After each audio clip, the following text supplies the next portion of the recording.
मुझे जब मनफी ख्यालात आएंगे तो इट मीन्स कि मेरी एनर्जी नेगेटिव हो गई है। आप किस तरह से पेशेंट को देखती हैं कि इसकी कौन सी एनर्जी ब्लॉक है? ऑरा होता है जो आपको हमें महसूस हो जाता है कि यहाँ पे प्रॉब्लम है। हम जिस तरह से खून निकलवा के अपना इलाज कराएं तो हमें फ़ायदा होगा या कोई नुकसान हो सकता है। ब्लड जो है टॉक्सिक वो निकाल रहे हो, सक्शन दे रहे हो, हीट प्रोड्यूस हो रही है, एनर्जी बैलेंस हो रही है। There is a very fine line between reiki and black magic. There was a young girl जिसने मुझसे पूछा कि एक मैरिड इंसान है, उसकी शादी ऑलरेडी हो चुकी है, तो आप उसके लिए रेकी कर दें कि वो मेरे पास आ जाए। हिप्नोथेरेपी आप करती हैं तो आपको कभी डिफ़िकल्टी महसूस होती है इसमें? बिल्कुल, बहुत टफ क्लाइंट्स आते हैं, उनको मेंटल हेल्थ इश्यूज होते हैं और वो पहले यही कहते हैं मैं तो आपसे हिप्नोटाइज नहीं हो सकता। जिसको नहीं पता वो इसको हराम ही बोलेगा।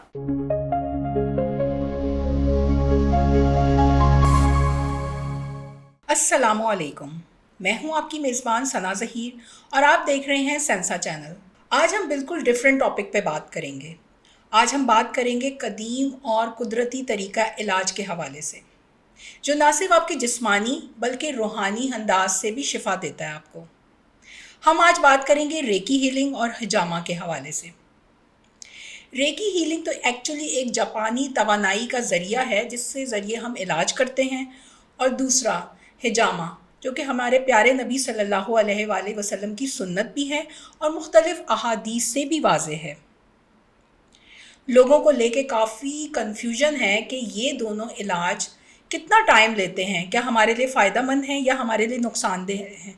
हम जिस तरह से खून निकलवा के अपना इलाज कराएं तो हमें फ़ायदा होगा या कोई नुकसान हो सकता है। और रेकी हीलिंग है क्या, किस तरह से हम अपनी तवानाइयों को बेहतर अंदाज में इस्तेमाल कर सकते हैं, और इस इलाज को किस तरह हम डॉक्टरी दवाइयों के साथ भी इस्तेमाल कर सकते हैं। ये नहीं कि आप जो हैं सोच रहे हैं कि आप बहुत ज़्यादा बीमार हैं, आप ये इलाज यूज़ नहीं कर सकते। नहीं, आप किस तरह ये इलाज यूज़ कर सकते हैं, हम इसी हवाले से गुफ्तगू करेंगे। हमारे साथ जो आज मौजूद हैं वो गुज़िश्ता 7 सालों से इस फील्ड से वाबस्ता हैं। बहुत सारे पेशेंट उनसे शिफायाब हो चुके हैं जो कि रेकी हीलिंग और हिजामा के हवाले से काम करती हैं। बहुत ही खूबसूरत गेस्ट हैं और उनका जो अंदाज़ है जो पेशेंट को वो ख़ुद ही रिकवर करा देता है। हमारे साथ मौजूद हैं माहम अजमल जो कि रेकी हीलर हैं, साथ में हिजामा के हवाले से भी काम करती हैं, साइकोथेरेपिस्ट भी हैं, काउंसलिंग भी करती हैं, एनएलपी भी हैं और मेंटल हेल्थ के हवाले से भी काम करती हैं। क्योंकि जो आपकी रेकी हीलिंग होती है और हिजामा होती है, इसमें सारी चीज़ों का कंसिडर करना बहुत ज़रूरी होता है। ये किस तरह से कंसिडर करती हैं और किस तरह अपने मरीज़ों को शिफायाब करती हैं, हम इसी हवाले से गुफ्तगू करेंगे। बहुत शुक्रिया माहम, आपने हमें वक्त दिया। अस्सलाम वालेकुम। वालेकुम अस्सलाम, कैसी हैं आप? मैं ठीक, आप सुनाएं क्या हाल है? अल्लाह का शुक्र, बिल्कुल ठीक। अच्छा, मैंने नाजरीन को आपका इंट्रोडक्शन बताया कि आप माशाल्लाह से रेकी हीलर और काफ़ी सारी जो फील्ड्स हैं, तो नाजरीन जानना चाहेंगे कि आप उसके बारे में बताएं कितने सालों से हैं और ये फील्ड आपस में कैसे रिलेट करती है। ओके, सो बेसिकली रेकी का आगाज़ जो है वो 2019 से हुआ था, ठीक है। और रेकी मैंने इसलिए सीखी थी क्योंकि मुझे खुद को मेंटल स्ट्रेस रहता था। तो मैंने जब सर्च किया कि कौन सी ऐसी हीलिंग मोडेलिटी हो सकती है जिससे मैं खुद को और अपने घर वालों को जो है वो हील कर सकती हूँ। सो पहले तो मुझे यकीन नहीं आया कैसे पॉसिबल है कि आप अपने हैंड से या पाम से हीलिंग कर सकते हैं। तो जब मैंने साइंटिफिक एविडेंसेस पढ़ी, जैसे कि क्रेलिन फोटोग्राफी एक एक्सपेरिमेंट हुआ था और उसमें बताया था साइंटिस्ट ने कि आपकी बॉडी से सर्टेन रेडिएशंस निकलती हैं और डिफरेंट पार्ट्स में डिफरेंट काइंड ऑफ रेडिएशंस होती हैं, और वो रेडिएशंस बेसिकली आपकी बॉडी के एनर्जी लेवल्स होते हैं। और जब उसने एक्सपेरिमेंट्स किए थे, लाइक उसने 3-4 सब्जेक्ट्स को लिया था और उस पर जब रेकी परफॉर्म की थी और उनको हिप्नोसिस या सजेशंस दी थी और इंटेंशंस पुट की थी, तो उनकी बॉडी की जो इलनेसेस थी वो क्योर हुई थी। सही। तो इसमें हिप्नोथेरेपी और हिप्नोसिस, रेकी, ये सारी हीलिंग मोडेलिटीज़ जो है ना ये बहुत इफेक्टिव हैं।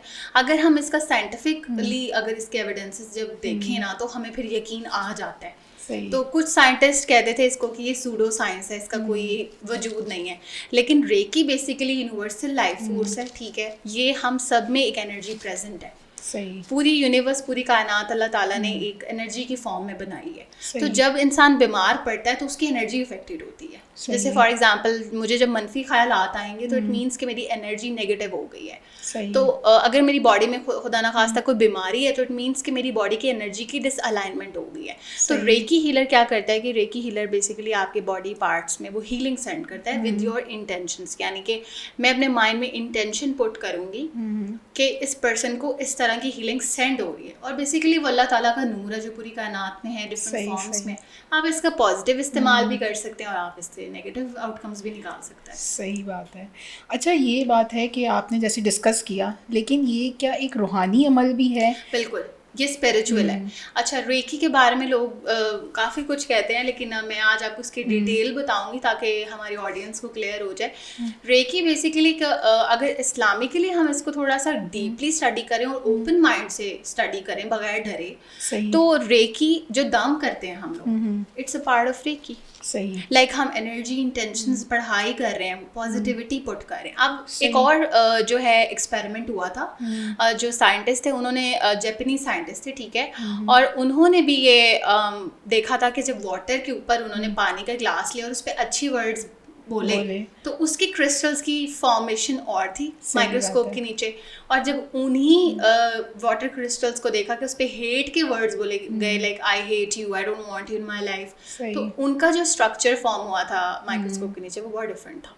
तो ये चीज़ें एविडेंसेस हमें बताती हैं कि जब हम बोलते हैं, जब हम इंटेंशंस पुट करते हैं, जब हम सोचते हैं, जिस तरह का हम अपनी एनर्जी को आउटपुट में ला रहे हैं वो इफेक्ट उसी तरह से आपको करेगा। अच्छा, आपने बताया था कलर्स जो होते हैं बॉडी में, वो कौन से कलर्स होते हैं और किस तरह से हीलिंग में इस्तेमाल होते हैं? एनर्जी सेंटर्स कहा जाता है इंडियंस जो हिंदुइज्म है, बुद्धिज्म है, क्योंकि वो लोग यही समझते हैं गैर इस्लामी है, जो मिसकंसेप्शन सबसे बड़ी बात है। अब हर दीन में उसको एक टर्मिनोलॉजी दे दी जाती है, ठीक है, जैसे हर रिलीजन में खुदा का कॉन्सेप्ट डिफरेंटली यूज किया जा रहा है, ठीक है, कोई किसी तरीके से मानता है, कोई किसी तरीके से मानता है। इसी तरह हमारे बॉडी पार्ट्स की जो और स्पिरिचुअल बॉडी है, इनके डिफरेंट नाम होंगे डिफरेंट लैंग्वेजेस में। तो इस्लाम में इसको लताइफ कहा जाता है। अच्छा, इसका हमें कहीं ना कहीं कनेक्शन जो है वो जाके सूफीज़म में मिलता है, और मुराकबा, मेडिटेशन, लताइफ, जिस्म के एनर्जी सेंटर्स, इनको कहा जाता है। इस्लाम में 9 बताया, यानी जैसे औलिया लोग मुस्तकिल तौर पे मेडिटेट करते हैं, मुराकबा करते हैं, और वो अपने जिस्म के लताइफ को लाइक बैलेंस में लाते हैं, और इसकी पूरी इस्लामिक प्रैक्टिस है जो लोग करते हैं, जिनको पता है। अच्छा, ये चीज़ तो हो गई। अब रेकी में क्या आप टच करते हैं या विदाउट टचिंग? और दूसरे आपने डिस्टेंस की भी बात की। हाँ, में आप देखोगे कि इसमें इन पर्सन भी हो जाता है, लाइक विद टच। उसमें होता है कि आपकी energy by some medium transfer हुई है, ठीक है, और ये आपकी एनर्जी अपनी नहीं है, ये यूनिवर्सल लाइफ फोर्स है, ये हीलिंग है। आप इसको हीलिंग पर्पसेस के लिए यूज कर रहे हैं। उसके अलावा आप इसको intention with your eyes you can transfer it, with your mind and thought you can transfer it.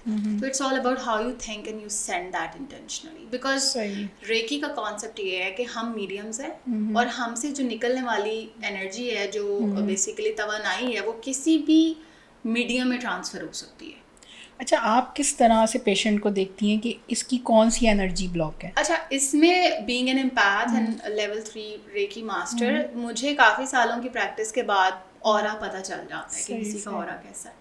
Aura होता है आपकी पूरी कंस्ट्रक्टिव एनर्जी, यानी आपकी पूरी एक डायनामिक जो आपकी एज अ होल इंडिविजुअल, जो आपको ब्राइट कर रही होती है या डल कर रही होती है, या जैसे कहते हैं ना कि इंसान through out the life, through out the days और मंथ्स, जो उसकी सोचें, उसकी फीलिंग, जज्बात, उसकी जहनी जिस्मानी बीमारियां या उसकी अच्छाई बुराई, वो उसके ऑरा में रिफ्लेक्ट होती है। सही। तो क्योंकि जो रेकी हीलर्स होते हैं वो हीलिंग कर करके अपनी और दूसरों की वो इतने मीडियम बन चुके होते हैं that they can sense people easily. सही, क्योंकि फ्लो का काम चलता रहता है हमारा, हम फ्लो करवाते रहते हैं, so we are very vulnerable and sensitive to those energies. तो हमें देख के आइडिया हो जाता है कि हेड में किसको, मैं जब भी मैंने देखा है कि जब मेरे पेशेंट्स आते हैं लाउंज में, हीलिंग लाउंज में, तो या किसी से मेरी इवन बात भी होती है तो फ़ोन पे भी मुझे फील हो जाता है कि इस बंदे के मे भी सर में दर्द है या ही स्ट्रेस है, ये वाली चीज़ें हैवी हो जाती हैं अगर किसी के सर में दर्द होता है। तो आपकी जो बॉडी है ना वो बेज़ाहिर तो देखने में है, लेकिन आपकी स्पिरिचुअल बॉडी भी होती है, आपका ऑरा होता है जो आपको हमें महसूस हो जाता है कि यहाँ पे प्रॉब्लम होगा। सही, क्योंकि हमारे उस बॉडी के पार्ट में एक स्टिफनेस सी आ जाती है और हमें पता चल जाता है कि इसको ये इश्यू चल रहा है। तो हम उसी पार्ट पे आप फोकस करती हैं कि इसी पार्ट पे, या ओवरऑल सारी? नहीं, मैं overall I try to heal the aura. सही मतलब फिर उसके बाद डीपनिंग होती है कि मैं पहले ऑरा क्लियर कर देती हूँ कि ऑरा में ज़रा क्लेंजिंग हो जाए, हीलिंग चली जाए, रिलैक्सेशन इंड्यूस हो जाए, उसके बाद सेंसेशंस पैदा होती हैं। अब सबका डिफरेंट एक्सपीरियंस होता है। कुछ क्लाइंट्स कहते थे हमें ठंडा फील हो रहा है, कुछ कहते थे हमें बहुत गर्मी लग रही है, क्योंकि आपकी बॉडी ने एनर्जी रिसीव किया, आपको नज़र नहीं आ रहा, लेकिन आपकी बॉडी, आपकी सोल वो सेंस कर रही होती है। डिस्टेंस हीलिंग कैसे होती है?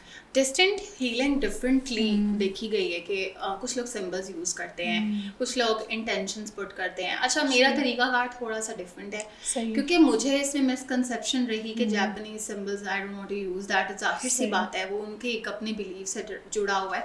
तो मैं आयतुल कुर्सी पढ़ लेती हूँ और चारों कुल जो हमें नबी पाक सल्लल्लाहु अलैहि वसल्लम ने बताया वो पढ़ लेती हूँ, and I put the intentions कि अल्लाह ताला इस स्पिरिचुअल एनर्जी से अगले पर्सन को शिफा हो जाए। सही और एक बहुत स्पेसिफिकली जो मेरी फेवरेट है वो अल्लाह नूर समाती वल अर्ज़, अल्लाह आसमान और ज़मीन का नूर है, तो वो रिफ्लेक्ट करता है रेकी के कॉन्सेप्ट को कि लाइट इज ट्रैवलिंग। अच्छा, रेकी के हवाले से एक क्वेश्चन और फिर हम हिजामा की तरफ मूव करेंगे।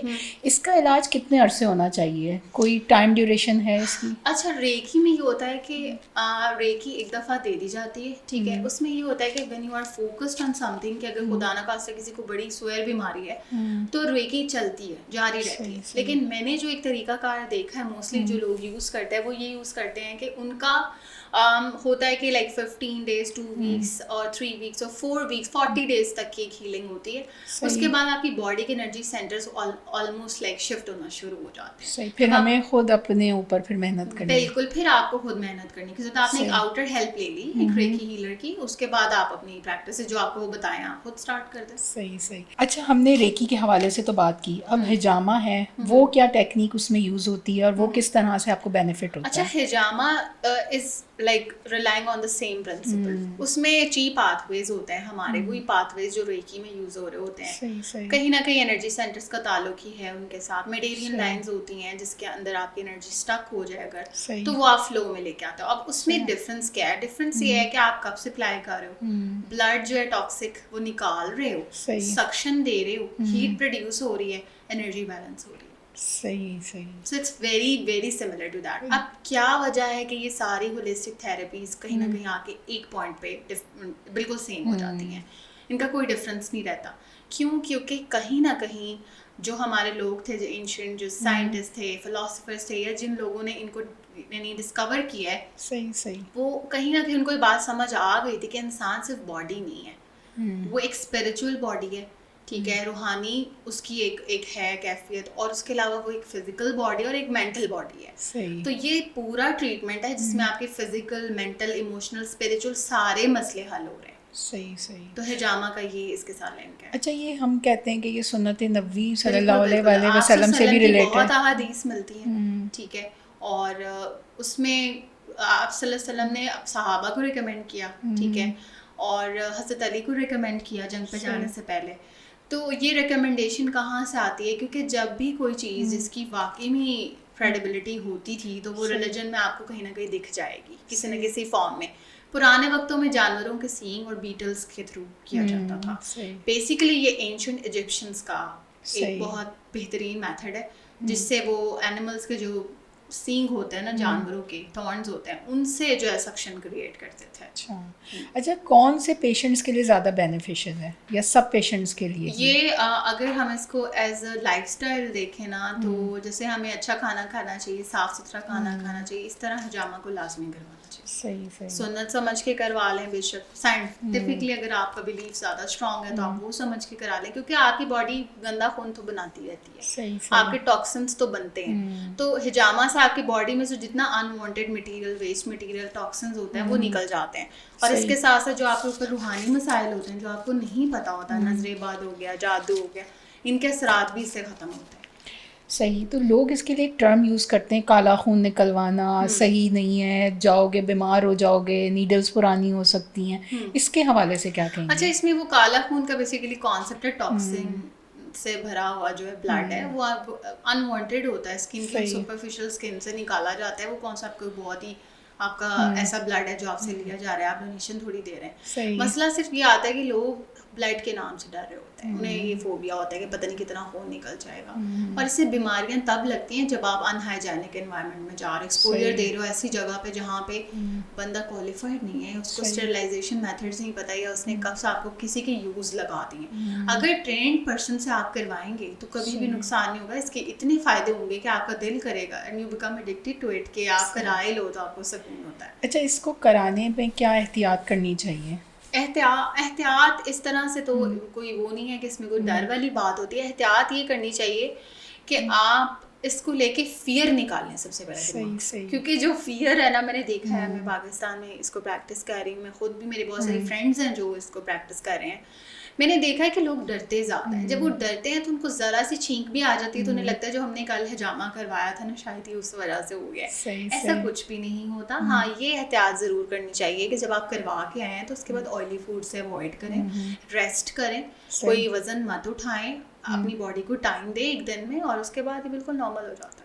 अच्छा, जैसे रेकी की तरह क्या इसका भी है कि आपने बार बार कराना है, या आपकी एक बीमारी के लिए आपने एक दफ़ा करा लिया इनफ हो गया? अच्छा, बीमारियों के लिए स्पेसिफिक पॉइंट्स होते हैं। वैसे की डिटॉक्सिफिकेशन है एक ऐसा मेथड है जिसमें आपका गंदा खून निकाल देगा। तो गंदा खून तो आपका हर 3 वीक्स के बाद आपका एक्यूमुलेट हो गया है ना, तो आप 3 वीक्स के बाद करा लें, 1 महीने बाद करा लें, 2 बाद करा लें। एक लाइफस्टाइल आपने अपना एक चेंज करना है, एक अच्छी चीज़ अपनी लाइफ में ऐड करनी है। बेशक आप जब मर्जी कराएं, आपकी बॉडी में से जो सुनना के पॉइंट्स है वो आपके लिए काफ़ी हेल्पफुल होते हैं कि आप मेंटली, फिजिकली, इमोशनली बेहतर हो जाते हैं इससे। सही। अच्छा, बाकी चीज़ें भी आपकी हमने देखी, जो रेकी और हिजामा हमारी जो बात हुई, बाकी आप जो किस तरह से इंट्यूशन रीडर हैं वो कैसे करते हैं? ओके, सो इंट्यूशन ऐसी चीज़ थी जो कि बाय मतलब सिंस आई वाज बोर्न, मुझे लगता है कि मैं बचपन से I was very intuitive, polish नहीं थी, तो कुछ चीज़ें फील होती थी मुझे जो नॉर्मली लोग ऑब्जर्व नहीं करते थे। सही। और जब मैं बताती थी घर में तो मेरे घर में मेरे घर वाले यकीन नहीं करते थे। सही। कोई चीज़ घूमी है तो आई कुड फील दैट, और जैसे कोई नुकसान होने वाला तो पता चल जाता था, या किसने किया तो पता चल जाता था। इसने मुझे बड़ा ज़्यादा जो है ना वो ड्रेन भी किया है कि ये क्या है, ये क्यों है, और इस क्वेश्चन ने मुझे इंट्यूशन तक पहुंचने में हेल्प की कि इंट्यूशन एक्चुअली में होती क्या है। तो इंट्यूशन पॉलिश करने का मैंने इरादा किया जब मुझे फील हुआ कि ये तो प्रैक्टिस की जा सकती है, इसको तो सीखा जा सकता है, इसको तो पॉलिश किया जाता है, इसके तो बाकायदा इंटरनेशनल सलवा मेथड के थ्रू आप बहुत कुछ टैप इन कर सकते हो, अपने माइंड की पावर, अपने अनकॉन्शियस माइंड को, अपनी इंट्यूशन को पॉलिश कर सकते हो। फिर मैंने इंटरनेशनल ट्रेनर है हमारे डॉक्टर मोइज़, उनसे सीखी। उसके अलावा मैंने बहुत प्रैक्टिस किया, खुद बहुत प्रैक्टिस किया। It's been 7 years I have been practising it. फिर मैंने लाइसेंस लिया इसका। मुझे आइडिया हो गया था कि ये जो चीज़ें मैं फील करती थी इनको पॉलिश होने की ज़रूरत थी, इससे फ़ायदा हो जाएगा मुझे, मेरी फैमिली को और मेरे जो पेशेंट्स हैं। अच्छा, पाकिस्तान में भी जैसे कोई करना चाहे तो इसके लिए भी आपको बाकायदा लाइसेंस लेना पड़ता है? इसके लोग इसके लिए सर्टिफिकेशंस लेते हैं, ट्रेनिंग लेते हैं, ट्रेनिंग से आप बेहतर होते हैं। डॉक्टर मोइज़ को तो ऑलमोस्ट बहुत लोग जानते हैं और बहुत सारे टीचर्स भी सिखा रहे हैं, लेकिन मेरी जो ट्रेनिंग है वो उनसे है। और मैंने जब उनका एक आइडिया पिक कर लिया कि वो किस तरह से प्रैक्टिसेस बता रहे हैं, मेडिटेशन करें, अल्फा थीटा माइंड स्टेट के बारे में उन्होंने बताया, तो फिर मैंने बुक्स भी पढ़ी, रिसर्चेस पढ़ी, then I got to know कि इट्स वेरी इजी, आप कोई भी इसको प्रैक्टिस कर सकते हो। हाँ, कुछ लोगों में ज़्यादा शार्प होती है जस्ट बिकॉज कि उनके पेरेंट्स की तरफ से कुछ भी चीज़ें मिक्स हो रही होती हैं, जेनेटिकली भी होता है, और कुछ लोग बाय बर्थ भी ज़्यादा इंट्यूटिव होते हैं। सही। So they can sense every thing or their thoughts or feelings, उनको फील हो जाता है। अच्छा, सोशल मीडिया पे काफ़ी चीज़ें मौजूद हैं कि रेकी और हिजामा के हवाले से कौन सी ऐसी नेगेटिव चीज़ें जो आप हाईलाइट करना चाहती हैं ताकि लोग उनको देख के ना सोचें कि हमें जो है वाकई में जाना चाहिए इस इलाज की तरफ? अच्छा, रेकी का लोग गलत इस्तेमाल बहुत प्रमोट कर रहे हैं, जैसे मेंटल मैनिपुलेशन है और वो एक काइंड ऑफ ब्लैक मैजिक है। अच्छा, एक अच्छी बात की थी मोइज़ साहब ने, वो ये कहा था कि there is a very fine line between Reiki and black magic। अच्छा, यानी दोनों इतने करीब हैं? बिल्कुल, फाइन लाइन इस तरह से होती है। वही बात होगी किसी भी प्रोफेशन में आप उस प्रोफेशन का गलत इस्तेमाल भी कर सकते हो और सही होता ही है कि उनको अंदाज़ा नहीं होता। जैसे मैं आपको एक एग्जांपल शेयर करूंगी, मुझे अक्सर इनबॉक्स में, इवन आज सुबह में भी मुझे मैसेजेस आए, मुझे आते रहते हैं when I talk about reiki and manifestation, तो लोग अपनी बाउंड्रीज भूल जाते हैं। जैसे कि there was a young girl जिसने मुझे पूछा कि एक मैरिड इंसान है, उसकी शादी ऑलरेडी हो चुकी है, तो आप उसके लिए रेकी कर दें कि वो मेरे पास आ जाए। ये तो गलत बात है। ये मैनिपुलेशन है एनर्जी की। उस रिश्ते को आप अब के ब्रेक कर रहे हैं। आपको पता होना चाहिए अपनी बाउंड्रीज। सही। और जहाँ पे किसी का नुकसान हो रहा है ना, वो चीज़ एथिकली रिलीजियसली गलत ही है, आप उसको जस्टिफाई नहीं कर सकते। तो रेकी की इंटेंशंस और हीलिंग का काम, ये हीलिंग पर्पसेस के लिए, रिश्तों को जोड़ने के लिए ही होना चाहिए। ये चीज़ों को, इंसानों को जोड़ने के लिए होना चाहिए। पॉजिटिविटी के लिए जब तक इस्तेमाल हो रही है, और अगर सोशल मीडिया पे कोई कर रहा है तो आप ज़रूर जाएं। अगर वो कह रहा है महबूब मेरे कदमों में आज, इस तरह की पोस्ट भी मैंने देखी है, और आपकी ज़िंदगी में आप बस कुछ भी ना करें और आपको सब मिल जाएगा एक ही दिन में, ऐसा नहीं होता। When I even train people on manifestation, और जब मैं रेकी बताती हूँ, समझाती हूँ, उसके प्रोसेसेस बता रही होती हूँ लोगों को, तो मैं कह रही होती हूँ कि आपकी इनपुट ज़रूरी है। आप एफर्ट नहीं करेंगे तो आपकी चीज़ें नहीं होगी। रेकी क्या करेगी, वो आपकी लाइफ में आसानियाँ ले आएगी।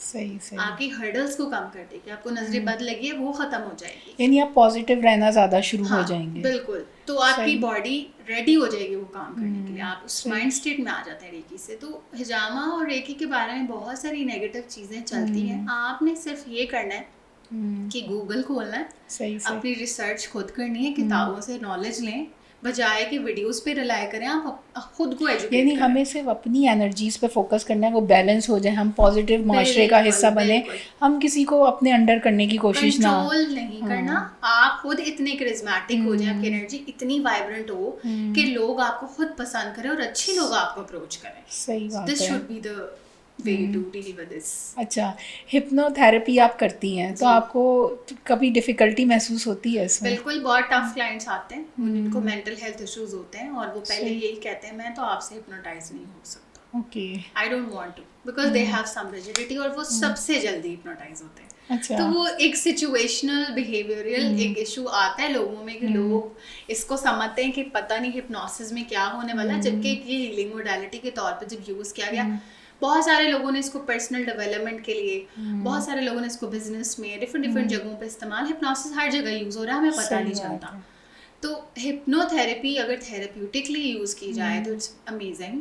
और मैं हिप्नोथेरेपी के सेशंस खुद भी लेती हूँ, even I offer this service to people. और इसका ये फ़ायदा है कि आपके जो लिमिटिंग बिलीव्स होते हैं, जो आपके अनकॉन्शियस माइंड में कोई ऐसी बात बैठ गई है जो आपको भी नहीं समझ आ रहा और आप फेलियर में बस चले जा रहे हैं, तो आप हिप्नोथेरेपी लें। सही, इट्स वेरी इफेक्टिव। सही। अच्छा, ये बताएं, इतनी सारी माशाल्लाह से चीज़ें हैं, कौन सी चीज़ सबसे ज़्यादा पसंद है? डिपेंड करता है पर्सन की सिचुएशन पे, because I can feel and sense, तो मुझे आइडिया हो जाता है। उसके बाद फिर मैं because I am a clinical psychologist as well, तो अब जैसे जैसे मेरी रिसर्च पढ़ाई चल रही है, तो मुझे आइडिया हो जाता है कि ये पर्सन इस तरह से ठीक हो सकता है। I can try this intervention, this one. अगर क्लिनिकल साइकोलॉजी से नहीं सही हो रहा, उस नॉलेज से इंटरवेंशन से नहीं सही हो रहा, I use NLP। If I feel like यार इसका कोई मसला नहीं, जैसे एक स्ट्रेस है और बात करने से ही ये बंदा सही हो रहा है, तो एक टॉक थेरेपी, काउंसलिंग का जनरल सेशन भी उस पर्सन को बेहतर सही। अच्छा, हमारी इतनी इस पे डिटेल पे बात हुई, अभी भी आपको क्या लगता है, आप कि क्या महसूस करती हैं कि पाकिस्तान में लोग इन तरीका इलाज को लेके क्या सोचते हैं? पाकिस्तान में भी बहुत ज़्यादा अवेयरनेस की ज़रूरत है। बहुत कम लोगों को इन चीज़ों के बारे में पता है, और जिन लोगों को इन चीज़ों के बारे में पता चल जाता है उनको ज़्यादा डिटेल में बताने वाला कोई नहीं है। सही बात। तो I try my best, even I am trying now कि मैं इस पर इंफॉर्मेटिव रील्स आज मैंने शुरू कर दी हैं, अभी इस 2 महीनों से मैंने स्टार्ट की हुई, और आज भी मैंने रिकॉर्ड की है। मेरी कोशिश ये है कि मैं जितना लोगों को एजुकेट कर दूँ, that will like benefit them more. मुझे लगता है खाली इलाज का एक पोस्टर आप देख रहे हैं कि ये इलाज पाकिस्तान में आ गया है, उसके आगे किसी को कुछ पता ही नहीं है। सही बात तो एजुकेशन ज़रूरी है। दूसरा, पाकिस्तान में बहुत सारे ऐसे लोग हैं जो इन चीज़ों को समझ रहे हैं, बेनिफिशियल है उनके लिए और उनकी फैमिलीज़ के लिए, क्योंकि ये चाइनीज़ और इजिप्शियन और डिफरेंट सिविलाइजेशंस के मेथड हैं, तो हमें एज अ पाकिस्तानी ट्रस्ट करने में इसलिए भी मुश्किल आती है क्योंकि हमारा सबसे पहला क्वेश्चन मार्क होता है रिलीजन। सही बात तो रिलीजन को भी पढ़ें, साथ साथ साइंटिफिकली चीज़ों को भी स्टडी करें, फिर खुद अपनी समझदारी से एनालिसिस करें कि क्या हो सकता है। जिसको नहीं पता वो इसको हराम ही बोलेगा। सही बात है।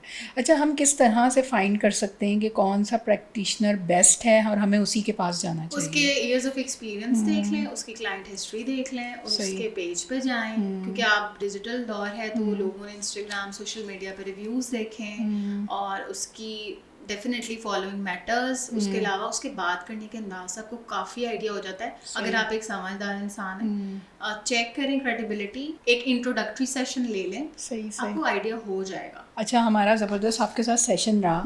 अब जो हमारे नाजरीन हैं जो देख रहे हैं और जो मोर जानना चाहते हैं, उनको क्या कहेंगी आप? अच्छा, मैं सबको ये कहना चाहूँगी कि आप अपनी लाइफ में कोई भी किसी किस्म की भी प्रॉब्लम में अगर इन्वॉल्व है, जैसे आपको कोई बीमारी है और आप बहुत परेशान हैं, आपको स्ट्रेस है, आपको लगता है आपकी ज़िंदगी रुक गई है, तो एक बात लाइफ में याद रखिएगा कि आपने अल्लाह ताला पर भरोसा नहीं छोड़ना। क्योंकि ये सारी थेरेपीज़ जब मैंने सीखी, जब मैंने इनको प्रैक्टिस किया, मैंने लोगों को अपनी आंखों से ऐसी ऐसी बीमारियों से हील होते देखा है। जस्ट कि मैं उनको सेशन में ये बात बोलती थी कि आपकी लाइफ में आइदर कोई जॉब रेलेवेंट इशू है, कोई फैमिली इशू है, कोई भी मसला है ना, आप अल्लाह से दुआ मांगे, क्योंकि आपका कनेक्शन जितना अल्लाह से स्ट्रांग होगा, क्योंकि साइंटिफिकली ये प्रूवन है, जिसका बिलीफ स्ट्रांग होता है ना, उसकी बॉडी उस बिलीफ पे चलती है। तो आपको कोई फिज़िकल प्रॉब्लम है या मेंटल प्रॉब्लम है, आप यकीन रखें अपने ऊपर, अल्लाह पे यकीन रखें, आप देखिएगा कि वो बिलीफ आपको इतना पावरफुल बना देगा कि आपकी लाइफ के सारे मसले हल हो जाएंगे। Thank you so much Maham, बहुत ही इंफॉर्मेटिव सेशन था और मैं उम्मीद करती हूँ कि वो नाजरीन जो जानते नहीं हैं अभी तक कि रेकी क्या होती है, हिजामा क्या होती है और हम इससे किस तरह से बेनिफिशियल वे में फ़ायदा उठा सकते हैं, और आप यकीनन माहम से और जानना चाहेंगे तो इनका पेज भी नीचे मेंशन कर रहे हैं, आप इनसे बात भी कर सकते हैं, आप इनसे डायरेक्ट जो है कांटेक्ट कर सकते हैं अपने प्रॉब्लम के हवाले से। इसके अलावा आप किसी और सिटी में हैं, आप चाहते हैं कि आप डायरेक्ट जाके मिलें, तो आप अपने सिटी में भी फाइंड करें। और साथ साथ अगर आपका डॉक्टरी इलाज चल रहा है वो कोई प्रॉब्लम नहीं है, लेकिन ये आपकी स्पिरिचुअल हीलिंग है और साथ में इसके बहुत ही ज़्यादा फ़वाइद हैं, नुकसान कोई भी नहीं है और यकीनन आप ग्रो करेंगे। और उम्मीद करती हूँ कि आज का जो प्रोग्राम है आपको पसंद आया होगा। इसी तरह के मज़ीद इन्फॉर्मेटिव प्रोग्राम के लिए हमारे वीडियोस देखते रहिएगा, हमें लाइक कीजिएगा, सब्सक्राइब कीजिएगा, अपना बहुत सारा ख्याल रखिएगा। अल्लाह हाफ़िज़। अल्लाह हाफ़िज़।